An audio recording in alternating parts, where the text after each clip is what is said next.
If you are going to PvP, you need to get the best equipment you can possibly find. In this video, I'm going to show you how you can solo farm OSDs. Hello Dodo crew and welcome back for another video on ARK Ascended. Grab a bottle of water and let's get straight into it. On a side note, before I start, as of I'm editing this, I'm at about 2k subs. If you could sub to help me reaching my goal of 20k subs by the end of the year, I would greatly appreciate it. OSDs are the best way to get a ton of loot. They spawn pretty much everywhere on Extinction and partially share their spawns with element veins.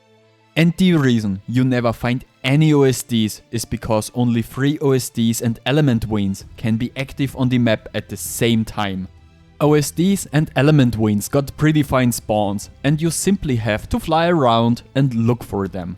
If you find too much element veins or OSDs that are either too low or too high for you, simply trigger the start and leave them.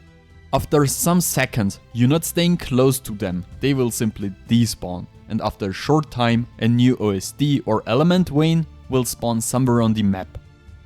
Even as a beach bob, doing Blue OSD solo is pretty easy with my tactic.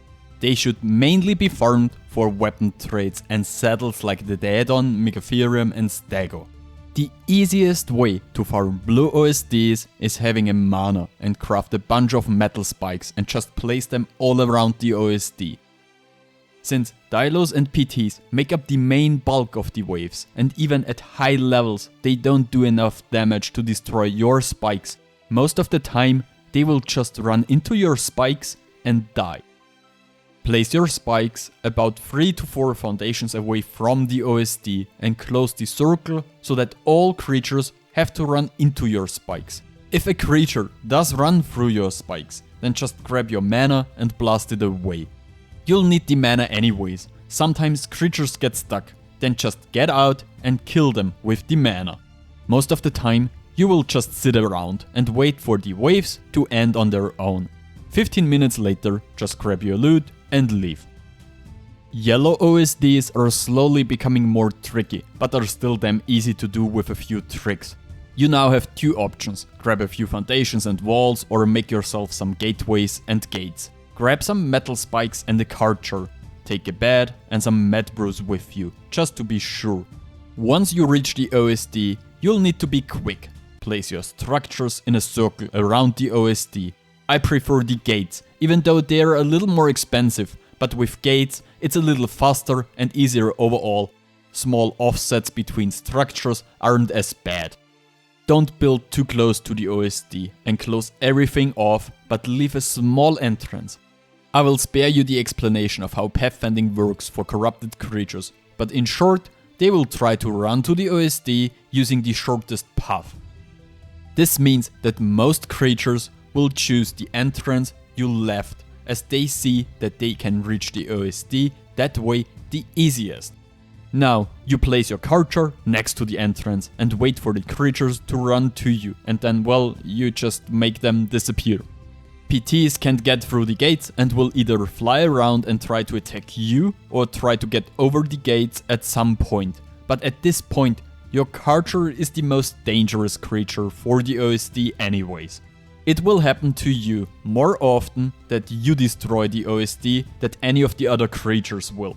From then on, easy. Drop the meat, keep the hide and the poly. 15 minutes later, claim yourself your loot and run away. If you cannot pick up the structures, they will be destroyed when you open the OSD, so pick up what you can. Now it's getting tricky, but actually Red OSDs are still not difficult.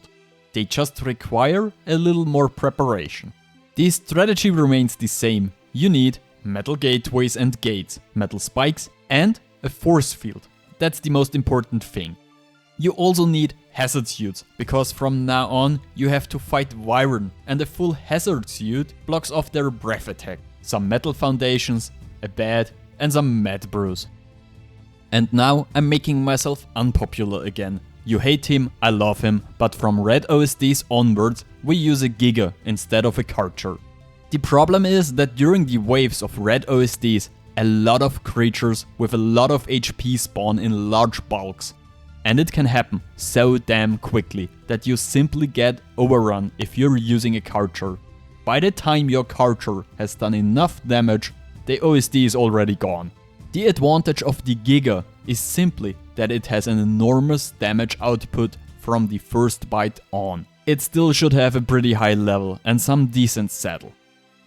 As soon as you have started the OSD, you have to be quick. First place your force field and fill it with element. Turn the radius down so that only the OSD is in the radius. Place your gate, but this time close the ring from all sides so that no creatures can get close to the OSD. If you still have time, place some metal spikes around it, and if you don't, get on your Giga and kill all the creatures. If a creature is stuck somewhere between waves or at the end of a wave, don't kill it, but use the extra time to place as many spikes as possible. Always kill the larger creatures first, as they deal an insane amount of damage to both you and the OSD. Smaller creatures like raptors aren't really a big problem. They can attack the OSD, and when you clean up after the wave, just don't hit the OSD with your Giga, but shoot at the raptors with a pump gun. From then on, it's easy. Drop the meat, keep the hide and the black pearls. 20 minutes later, you claim your loot and run away.